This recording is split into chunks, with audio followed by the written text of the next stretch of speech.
I'm definitely not the target audience for this one, but boy did I have one hell of a time. Bodies, bodies, bodies.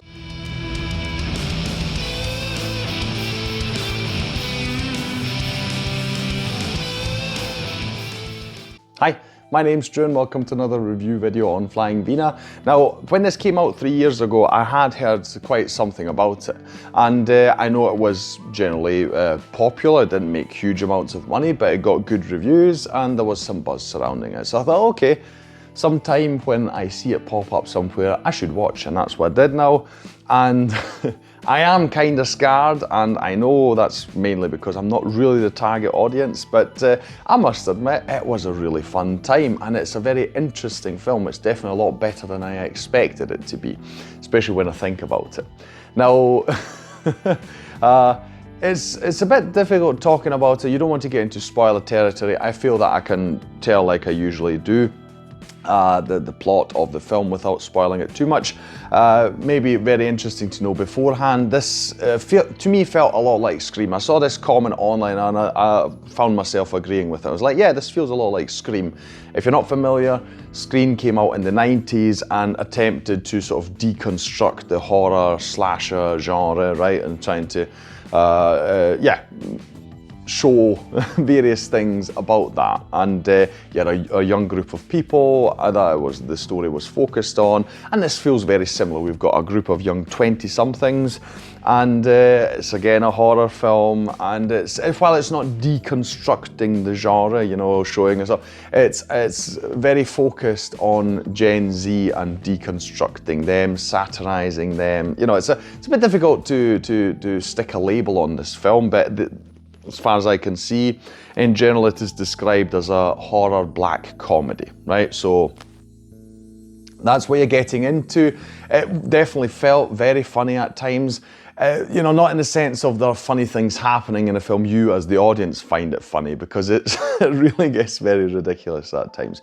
Anyway, let's talk about the plot.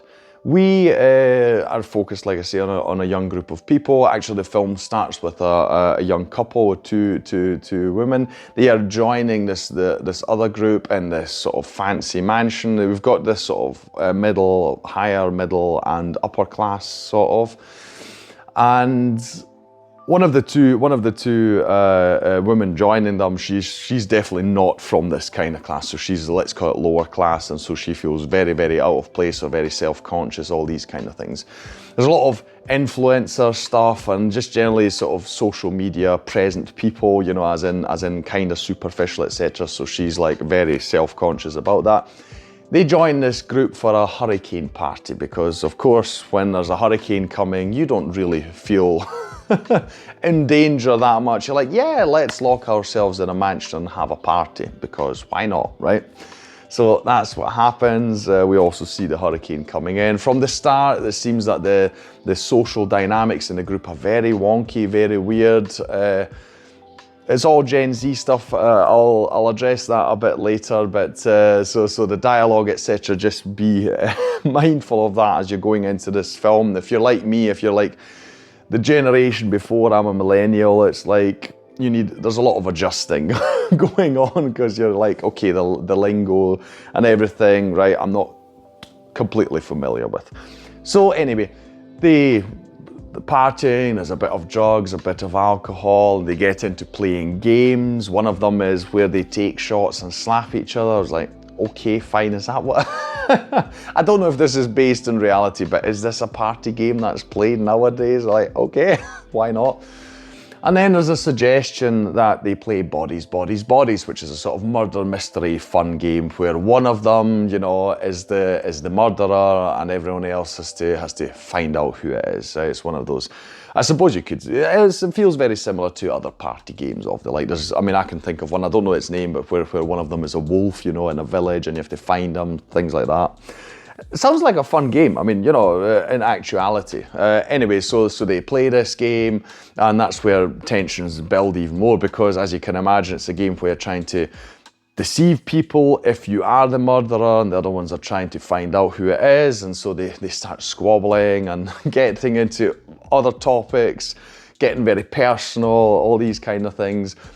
Problem being, spoiler, but I think you kind of expected this to happen anyway, one of them actually dies. One of them actually dies, and so it turns into a real sort of horror mystery. You know, from that moment on, suddenly everything is real, right? Not going to tell much more about the plot, but you know, on the one hand, it's like, okay, who is the real murderer?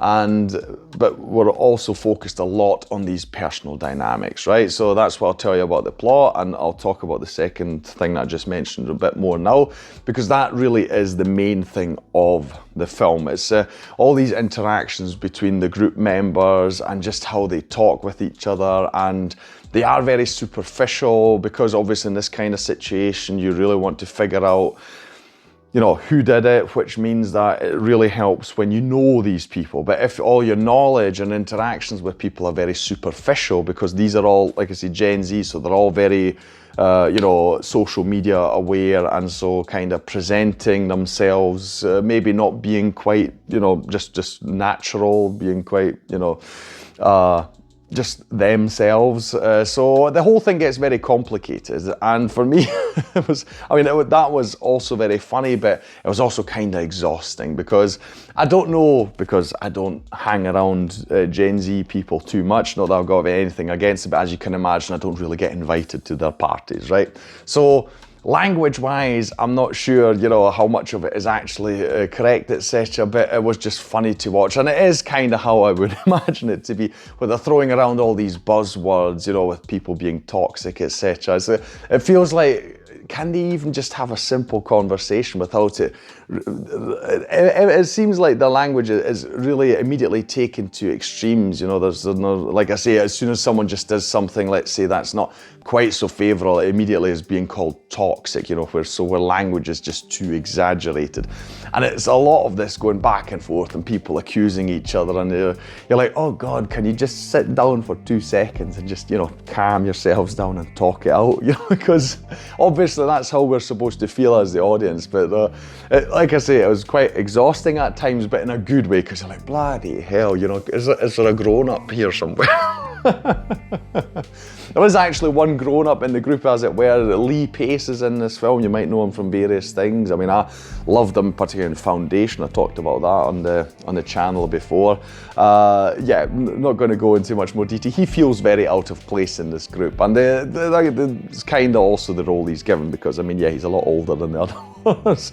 But yeah, so it's interesting, you know, and the more I think about it, and I watched some YouTube videos afterwards, you know, because I wanted to know more about the context with Gen Z and people's interpretations of the story. And it just makes me think about it a lot more, and it is a really just interesting film. It's genuinely a good film. It's not really a horror film. I mean, yes, okay, it is a horror film, but you know what I mean? You're not going to sit there. There are some, you know, bits and scares and stuff, etc. But we're immediately, even if they happen, we're immediately reminded that this group, you know, that their interactions, etc., are just the meat, basically, of the whole film. That's just the whole backbone that really supports the whole thing. Because you immediately forget that they're in this situation where they're like, there's a killer out there, you know, because they're bickering with each other. Found a lot of fun. One thing I do want to mention as well is the music.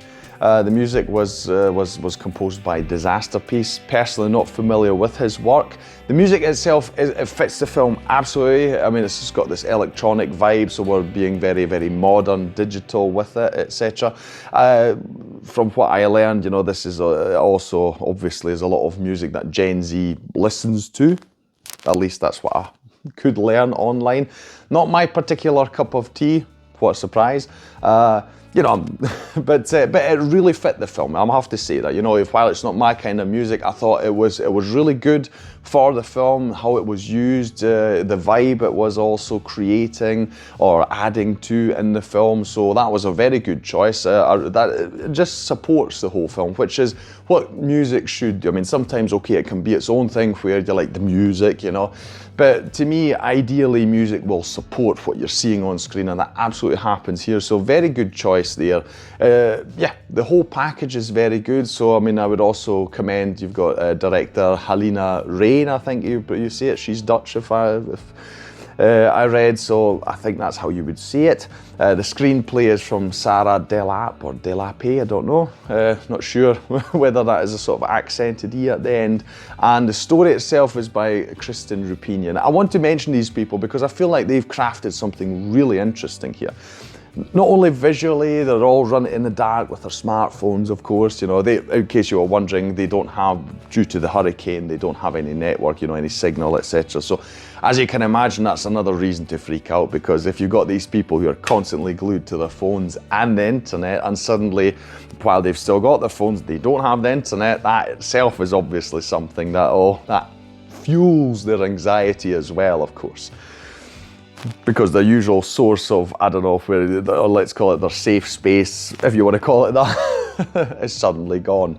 Yeah, so they've made something really interesting here. I would definitely recommend you watch it. Like I say, it isn't really a horror film in my, I didn't, you know, felt scared or anything like that, but it is in obviously that genre.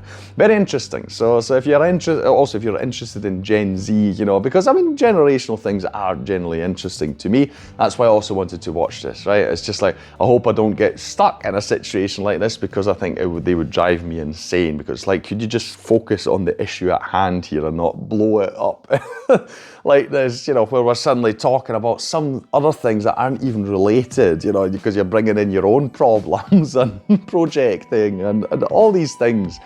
Really fun. Like I say, I thought it was interesting. It's kind of like an update, you know, let's say Scream for Gen Z. I hope that it will eventually also get that following, because I think it's a really good film. It's definitely fun. If you see it somewhere, watch it. That will be all from me today. If you enjoyed this video, please like, share and subscribe. It is the best way to support this channel. Leave a comment down below about bodies, or anything else. If you've got other understanding Gen Z films that you can recommend to me, please put them down in the comments below, and anything else you want to say. I'll thank you for watching this video, and I'll see you in the next one on Flying Wiener. Take care.